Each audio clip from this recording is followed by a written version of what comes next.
And that truth of stewardship, I think, has been unfortunately minimized in the evangelical community, and I think we've missed the boat a little bit there. We are called to be stewards of the earth, to take care of it. I think stewardship and secondary creations are two big themes here, which are biblical themes, by the way. That third step there of taking what you've discovered about God's creation and then taking that and recreating secondary creations. By the way, a clay pot, would be a secondary creation because you're actually creating something out of God's primary creation. You're reflecting His image. It's beautiful, hopefully. It's also functional. And in that respect, it's an act of love for people that use those things. So tremendous truths here. But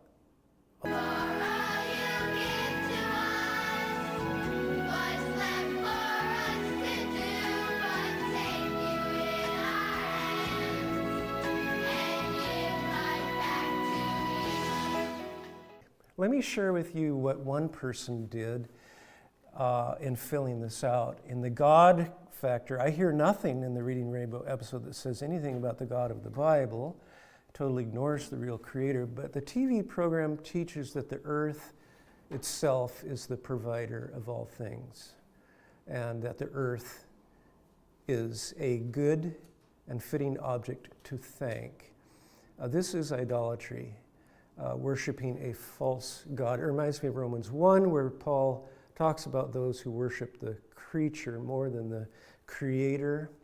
In the area of creation, it is true that plants and animals are beautiful. They're valuable things. They're worthy of our care. However, the program teaches that, quote, nature, capital N, is the giver of good gifts, such as crops, and nature is the provider of the air we breathe, the food we eat. This lifts nature above God, replaces God with nature. The scene about forming a clay pot teaches animism that nature has a spirit or a mind of its own. And the idea of giving back to the earth assumes that we owe something to Mother Earth. Truth of humanity, we have an amazing ability to manage plants, animals, and the things of the material world, such as clay. It's a privilege and a responsibility to manage these things well. That's true.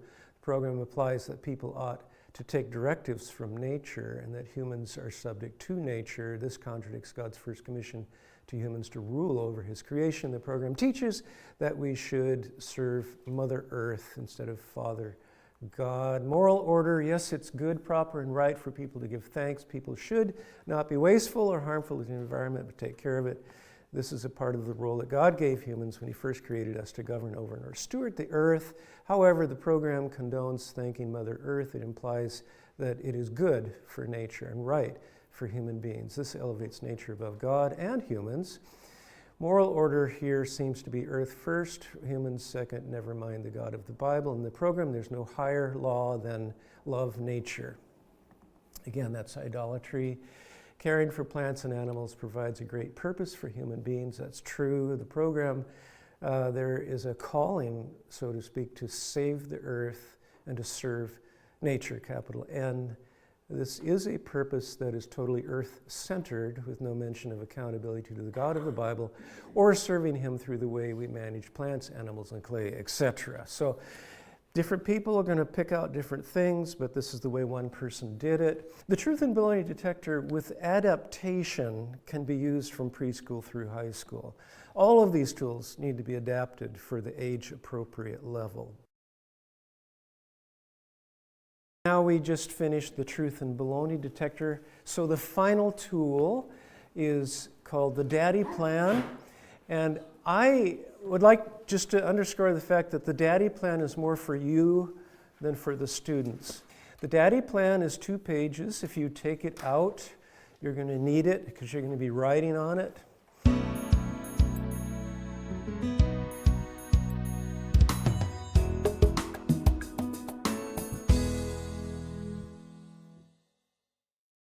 DADI stands for discover,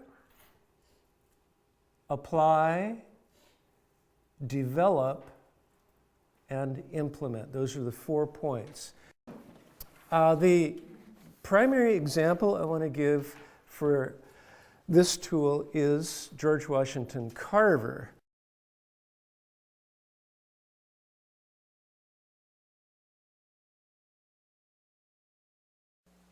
George Washington Carver was born at about 1865, the son of slaves. His father was killed in a log hauling accident a few weeks after George was born. While still an infant, he was kidnapped along with his mother and sister by thieves wanting to make some money by selling them to another slave owner. Moses Carver, their current owner, sent someone after them with a good racehorse to buy them back. The kidnappers took the horse and left George lying on the ground, sick with whooping cough. His mother and sister were never heard from again. Carver's relationship with the Lord began early in life. He wrote, "I was just a mere boy when converted, hardly 10 years old. There isn't much of a story to it. God just came into my heart one afternoon while I was alone in the loft of our big barn, while I was shelling corn to carry to the mill to be ground to meal." Carver had a passion for learning.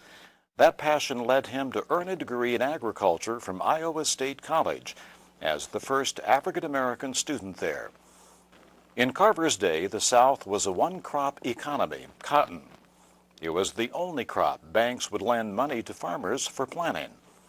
But the soil became depleted through repeated planting of cotton year after year. Carver knew that if the farmers planted legumes, like peanuts and sweet potatoes, it would revive the soil. But the only problem was, in those days, there was no market for peanuts and sweet potatoes. So Carver set out to create a market and invented 300 uses of the peanut and 118 uses of the sweet potato in his lab at Alabama's Tuskegee Institute. Booker T. Washington was the head of Tuskegee at the time. He invited Carver to come to his school when Carver was 31 years old. In his invitation, Washington wrote, "Our students are poor, often starving. We teach them to read and write, but words cannot fill stomachs. They need to learn how to plant and harvest crops. I cannot offer you money, position, or fame. These things I now ask you to give up. I offer you in their place work, hard work, the challenge of bringing people from degradation, poverty, and waste to full manhood." Carver's response was, "I shall be glad to cooperate with you in doing all that I can through Christ who strengtheneth me to better the condition of our people." And Carver did just that. He said, "I took just a handful of peanuts and looked at them. 'Great Creator,' I said, 'why did you make the peanut? Why?' God answered his prayer. He said, 'The great Creator taught me to take the peanut apart and put it together again. And out of the process have come forth all these products.'" He called his lab God's Little Workshop. Included among the many products from the peanut, the sweet potato, and soybean are instant coffee, chili sauce, mayonnaise, molasses, meat tenderizer, shaving cream, wood stain, printer's ink, adhesives, axle grease, bleach, linoleum, and fuel briquettes. Carver gave God the credit. He said, "No books ever go into my laboratory. I never have to grope for methods. The method is revealed the moment I am inspired to create something new. Without God to draw aside the curtain, I would be helpless." Dr. Carver locked the door to his lab when he was creating things. He said, "Only alone can I draw close enough to God to discover his secrets."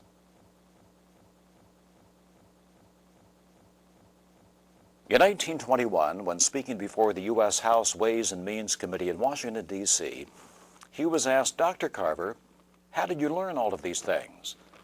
Carver answered, "From an old book." "What book?" asked the chairman. Carver replied, "The Bible." The chairman inquired, "Does the Bible tell about peanuts?"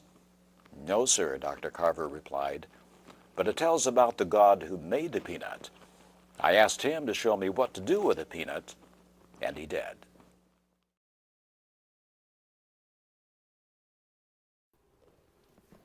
Okay, lights.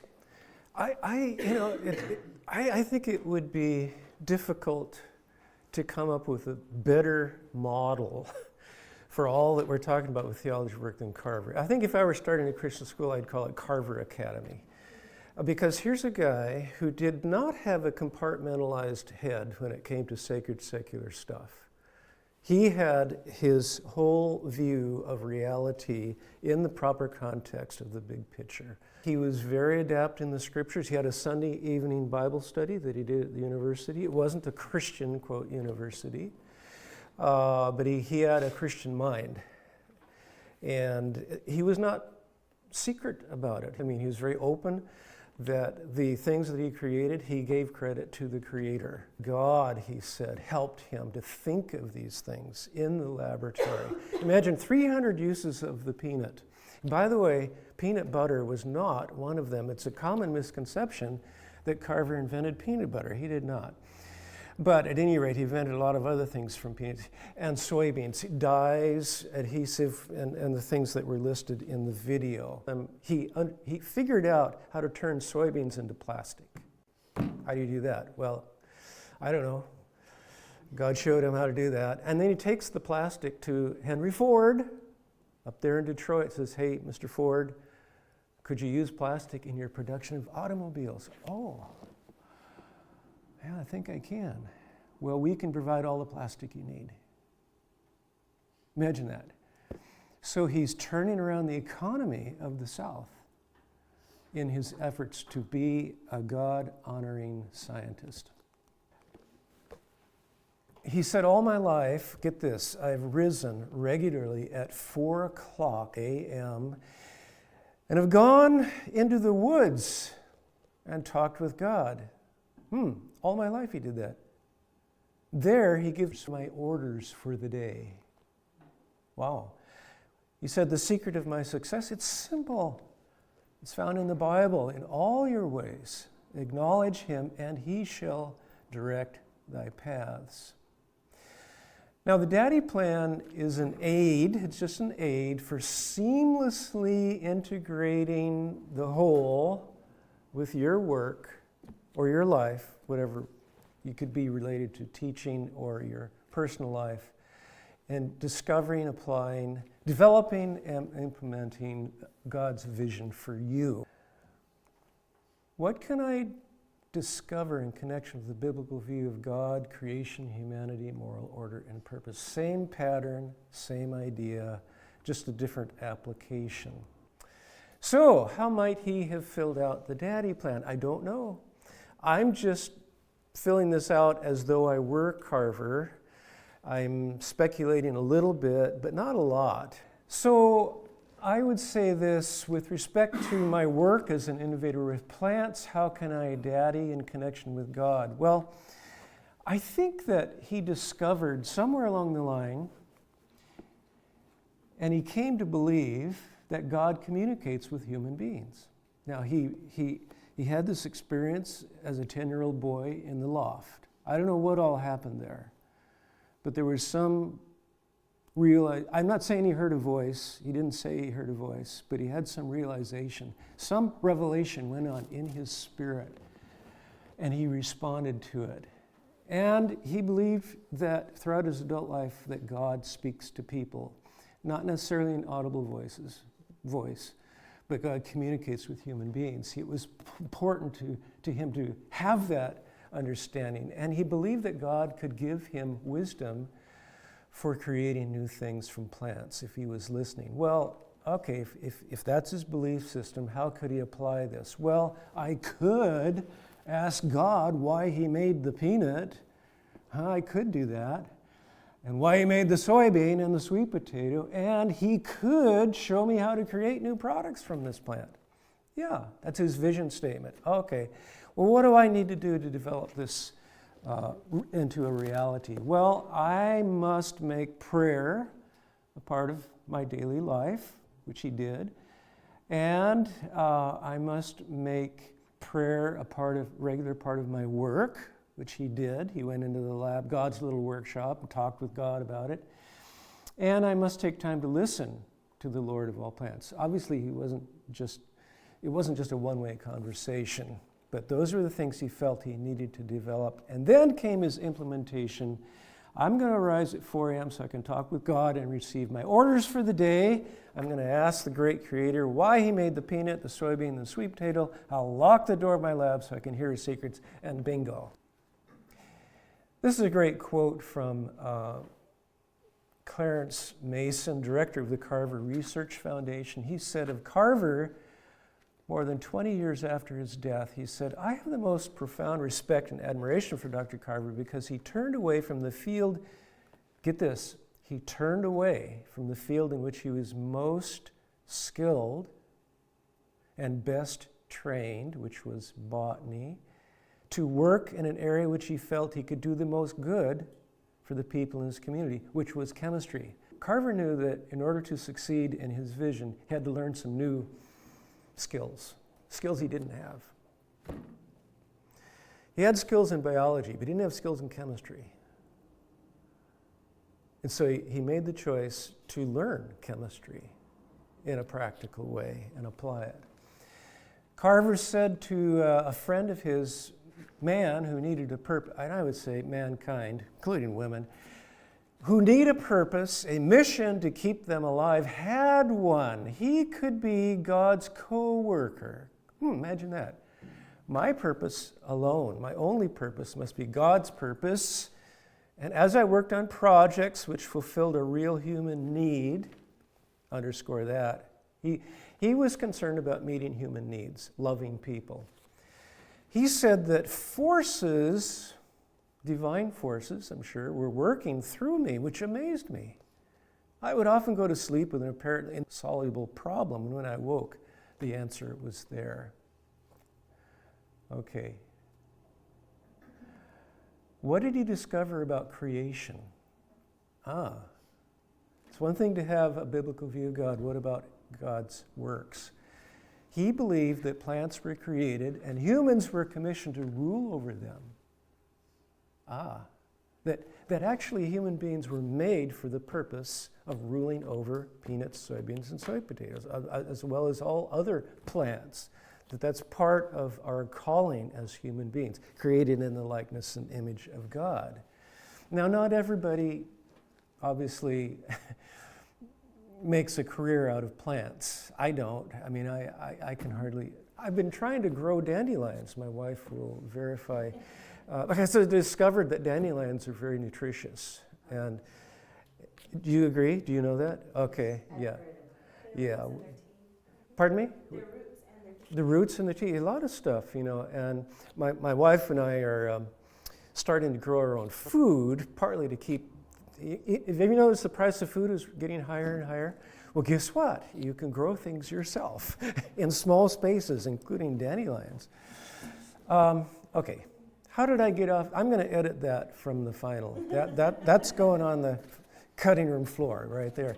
Now, if he believed that, which he did, okay, then how would that apply? Well, if this is true, that I'm created to rule over plants, I could rule over the peanut, sweet potato, and the soybean, by co-working with God to create new products. Okay, well, what do I have to do to develop that? Well, I must change my primary focus from botany to chemistry. There's got to be some chemical somethings here in order to create new products. All right, so I got to do that. Well, here's my implementation. I will spend time with God in his little workshop using my knowledge of botany and chemistry, dissecting plants, putting them together again as he shows me how to create these new things. So there's this thing. Here's what I believe. That's my discovery. Here's what could happen if I applied that. What has to happen in terms of my homework and my development in order to succeed? And then finally, what is my implementation? You starting to get how this works? Okay. Humanity. I believe humans are the highest embodiment of God's handiwork and are to be loved most. That's a quote from Carver. And if that's true, then I could demonstrate my love for farmers by teaching them how to effectively do crop rotation. I could create new products from crops to generate new markets. In other words, he was tying his knowledge of botany and chemistry to loving people. He's loving God because he's fulfilling the first commission, but he's loving people through this whole project. So what's my homework? Well, I'm going to have to develop a practical way for educating farmers. Somehow I have to teach them. I have to train them in crop rotation. Otherwise, I'm not going to fulfill this vision for humanity. So he says, I'm going to create a school on wheels. This is what he actually did. He created a school on wheels to teach farmers how to rotate crops. He went out to the farmers in his school on wheels, taught them how to do crop rotation himself, and encouraged them. He went out to them, visited them, and I'm sure he made many visits as well. So, bingo, discover, apply, develop, implement. Okay? Moral order. I believe humans have a responsibility. To manage God's creation. Well, yeah, it was a commission, so therefore we have a responsibility to manage creation in ways that are resourceful, beneficial, without waste or abuse. He believed that. I could find uses for renewable resources of the peanut, sweet potato, soybean, benefiting people and industry, and yet being kind to the land at the same time. So I must do all I can to encourage applied research in crop rotation, creating new products. Therefore, I am going to create and develop at this university a center. And he actually did this, a center for the development of renewable plant resources. And I think that's still there. I hope it is. And so he had to develop relationships with leaders in industry, such as Harry Ford, to encourage the use of such resources. What I like about this is it's not just cognitive here. It's not, oh, this is a good idea. I'm not just thinking biblically. I'm actually trying to figure out what my homework is here so that I can actually have an action plan for making a difference in the world. Finally, purpose. What did he believe about purpose? He believed that living for others is really what the Christ life is all about. Therefore, he had a vision for using his skills as a botanist and a chemist to produce products from plants. Therefore, he said, I have to work hard to combine this knowledge of botany and chemistry and my trust in God to create new products from plants. Therefore, I will create new products from plants. I'll establish a center of research that will continue long after I am gone. Bingo. Okay, now there's a guy with focus, meaning, and purpose. Okay? And I don't want to minimize this tool for high school, by the way. I do think that we need to be envisioning our students for their future occupation and profession.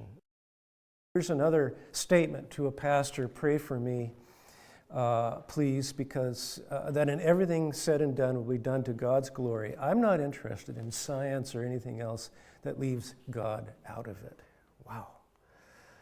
I'm so impressed with this guy. And does it come across that I'm impressed with his life story? I really am. Okay. So I set it out myself to create a daddy plan, imagining I was Carver. And so I wrote this. For my vision statement, I said, I want to bring about positive economic opportunities for Southern farmers. Then, what did he discover? Well, I believe God created plants, and he intends for humans to govern over them, I believe we have a responsibility to govern over plants in ways that are resourceful and beneficial, without waste or abuse, and I believe God shares his secrets with those who wait on him for direction. I pulled all of those out of his life story. Those were belief statements based on his understanding of the whole, the scriptures. If that's true, he would have said, well, here's his vision, I could co-work with God to create new products from plants. I could actually do that. Sweet potatoes and soybeans, products that are beneficial to humans, and I could help generate new economic markets. Wow, he wasn't just in the laboratory. He wanted practical application here to benefit these farmers economically, and the whole community, by the way. And I could demonstrate my love for farmers by teaching them how to rotate crops. Okay, what do I need to do? I need to turn my attention to chemistry. I need to continue to pray, seek God's wisdom, and I need to educate farmers, and I need to find new markets. There's his 4-point. Here's the homework I need to do in order to succeed in this. Therefore, I will combine my knowledge of botany with chemistry. I will rise early, seek a direction, and listen to what he tells me to do. I'm going to develop the school on wheels, and I'm going to develop the Tuskegee Institute for Renewable Resources. Bingo. There you have it. So now it's your turn. Your turn. And I don't expect you to complete this in the short amount of time we have, but I would like you to reflect a little bit about how this tool could help you in a fulfilling vision for your life. So the first step is writing down, well, what is your vision statement in 25 words or less? It could be for a specific project that you have. It doesn't need to be a lifelong deal. It can be very, very applicable to a specific vision you have for what God wants you to do, whatever that is.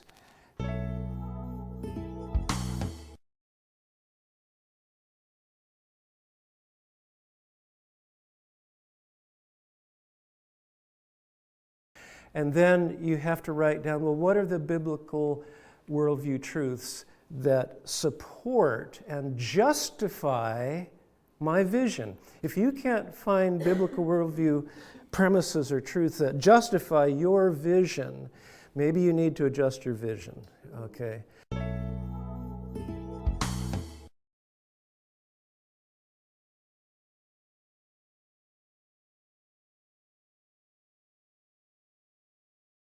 And then you want to say, well, how could I apply these biblical truths to my vision? You get specific.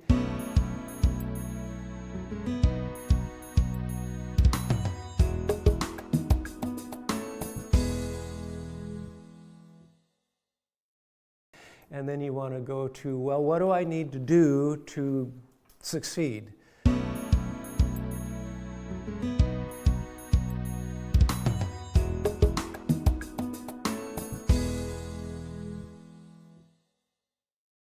And then finally, you have your implementation stage, and this is the I will stage.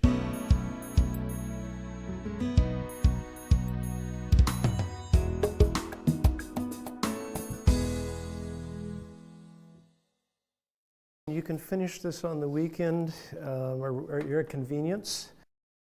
I really like the discover part. I like the reflection on what is it that I believe that leads me to this piece. Like I think connecting that to the task is really powerful. I agree. Yeah, very, very powerful. In 1996, a book came out by Rodney Stark, who was a sociology professor at the University of Washington. The book was titled The Rise of Christianity: How the Obscure, Marginal Jesus Movement Became the Dominant Religious Force in the Western World in a Few Centuries. In that book, Stark wrote this: Christianity served as a revitalization movement that arose in response to the misery, chaos, fear, and brutality of life in the urban Greco-Roman world by providing new norms, new kinds of social relationships, able to cope with many urgent urban problems. The problems Stark alluded to included homelessness, broken families, and violent ethnic strife. He argued that once Christianity did appear, its superior capacity for meeting these chronic problems soon became evident and played a major role in its ultimate triumph. He went on to say, what the Christians brought was not simply an urban movement, but a new culture capable of making life in Greco-Roman cities more tolerable. There's no question Christianity transformed the ancient Greco-Roman world, but this was not done through an organized movement. It was done through an organic movement. That is to say, the early Christ followers in Rome had a new internalized view of God, a new internalized view of creation, of humanity, of moral order and purpose that shaped their values. And these internalized values, in turn, influenced and governed their choices and their external behaviors. Those values, choices, and behaviors touched their neighbors, their friends, and their families in significant ways. The lives of the early Christ followers had an organically transforming effect on Roman culture like yeast in kneaded dough. This yeast effect touched all levels of society, from very low to very high. When we take a fresh look at the internalized views and values of the early Christ followers that were rooted in Hebraic soil, and we compare them with the views and values of the Romans around them, which were rooted in Greek soil, it becomes easy to see why the United States is so divided today. It's because our divisions are rooted in the same conflicting and incompatible views, or assumptions, if you will, about God, creation, humanity, moral order, and purpose. Views that go back thousands of years. In the West, there are two primary taproots for these incompatible views and values: the ancient Greeks and the ancient Hebrews. The ironic thing is, while Christianity effectively canceled paganism some 1700 years ago in Rome, Christianity is now in threat of being virtually canceled in the United States by that same Greek paganism with increasing ferocity. So now we have another opportunity, by God's grace, to organically affect the Greco-Roman culture that is levitating around us at a rapid pace. Or we can continue to nap and not understand the times or know what to do. It is my hope and prayer that nobody will ever write a book titled The Fall of Christianity in the West, how the dominant religious force in the Western world was trampled underfoot in less than 1 century. To understand the times, it helps to understand the reasons behind the actions of people, including ourselves. If we are going to understand the reasons things are what they are today, we must comprehend the assumptions behind the reasons. Assumptions about God, creation, humanity, moral order, and purpose. Because these assumptions are what shape culture and always have. We are in an all-hands-on-deck situation. The iceberg has put a gash in the side of our ship. How many compartments have been breached is the question. The Titanic was built to withstand a breaching of 4 compartments, but in her case, 5 were breached. One thing I know for sure is we have an urgent need for quality Christian education. We need thousands of first-rate, affordable Christian schools and homeschool co-ops. The fact that you are watching this video is a testimony to your own commitment to Christian education, for which I'm grateful. Thank you. Christian education is about equipping the next generation to govern well over this material world. That means equipping today's students to be tomorrow's Christ-honoring participants in business, law, education, the media, and the arts, public policy, and civil service, as well as Christ-honoring carpenters, electricians, and homemakers, not to mention pastors and missionaries. Well, succeeding in this task involves helping students to see all subjects at all grade levels in the context of the bigger picture that truly makes sense and really matters. The bigger picture that brings meaning to math, science, history, and language. I'm talking about the bigger picture of the biblical view of God, creation, humanity, moral order, and purpose, otherwise known as the biblical worldview. Skilled Christian teachers do this intentionally. They plan for it as intentionally as they plan for any other lesson objective. Christian school teachers and homeschooling parents, we really need you. You are on the front lines. And my prayer is that you'll be as effective as possible in helping the next generation to contextualize whatever it is you're teaching them by seeing how it relates to the biblical view of God, creation, humanity, moral order, and purpose. That's authentic education. May the Lord bless you in your continuing walk with Him through some of the most challenging times we've seen in well over a century. Remember, Jesus is Lord of all.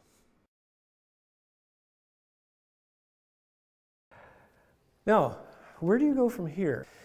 I think one of the most helpful books besides the Bible for me was a book written by Albert Walters called Creation Regained, a biblical basics for a reformational worldview. The second book I recommend is a book called Life Work by Darrow Miller. I do recommend a book that I wrote called Assumptions That Affect Our Lives. I recommend the book as a primer to all that we've talked about. Now, I want to add here that REAP, which is the Renew a Nation Education Advancement Program, which is a division of Renew a Nation, there's a course that REAP created on the book, and you can get CEUs. I think it's 2 CEUs for the book study. The last document that I recommend, this electronic book, that contains about 45 years worth of my reflections and applications in the field of Christian education. And guess what? It's free to anybody that has the internet. They can go in and access all of my stuff.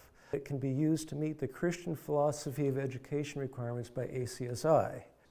Also, you can get 6 Bible CEUs through this. And if you want the specifics on that, I recommend you contact Dean Ritter. He's the head of school at Isaac Newton Christian Academy. All the videos I showed here are on this. They're free as well. There's a lot of videos here I didn't show, which will stimulate thought.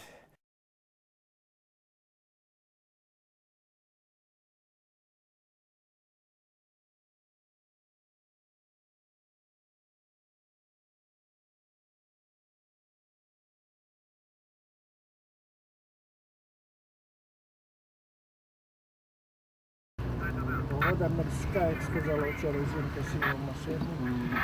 Така така морська. Місяць платити і 3 уроки граматики. This is the bridge that goes over the river Ush. That's where Ushgarad gets its name. The city by the river Ush. Що це? Школа, так? School.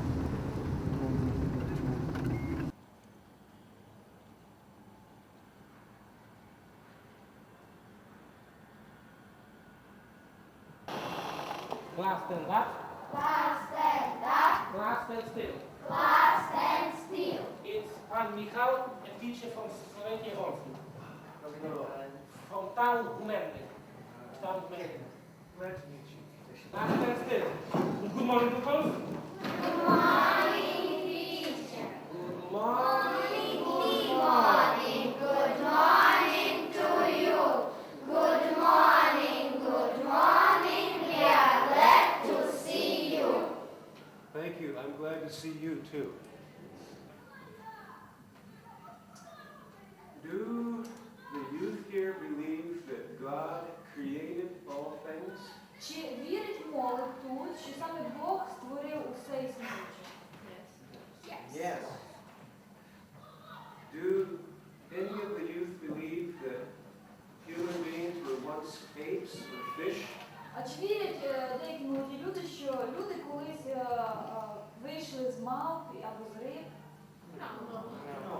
І тут мені пан Ані книжку подарив, світове. You see, І тут є таке питання. it's such a good book about Для чого ми живемо і яке наше місце у світі? And there is a question here, why do we live and what is the place in this world for us?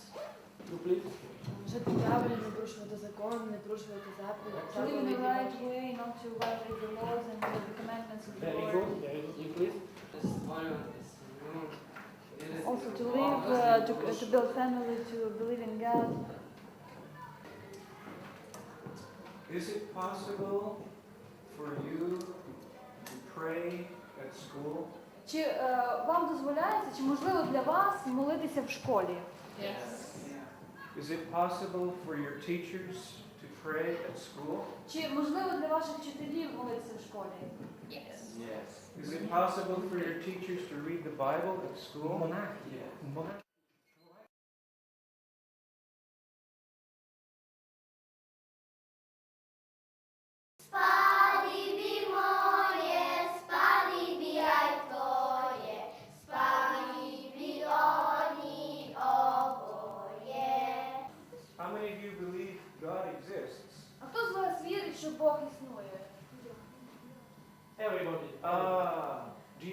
many of you pray to God? А хто з вас молиться до Бога? How many of you pray every day? А хто з вас молиться кожного дня? Так, а хто з вас Thank you very much for giving us a tour of your school. Дуже дякую за те, що ви провели нам такий тур по своїй школі. So am I. I really enjoyed watching your children sing. Мені дуже приємно. Я вже працюю 27 років, I've been working for 27 years, але з американцем зустрічаюся вперше. but this is my first time to meet an American person.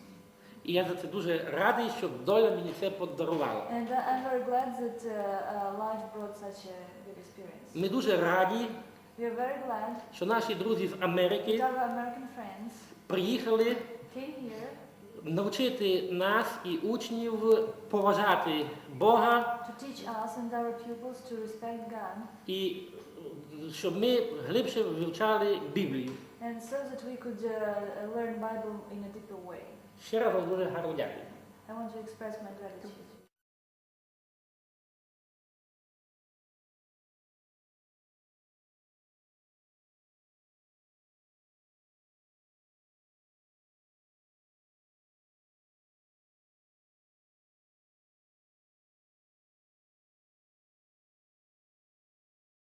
I'm going to be talking today about ideas Сегодня я буду говорить об идеях, because ideas have consequences. потому что идеи всегда предусматривают последствия. And ideas shape behavior. И идеи формируют поведение. If we want to reach people, if we Если want мы to change their хотим behavior, изменять поведение людей, we have to go deep inside their hearts мы должны проникнуть глубоко в их сердца, and inside their minds а также в их разум, to shape their worldview, для того, чтобы сформировать их мировоззрение to shape their perception of the big picture of reality. и их восприятие глобальной картины действительности. There is a Christian way of thinking. Есть христианский способ мышления, There is a biblical worldview. есть библейское мировоззрение.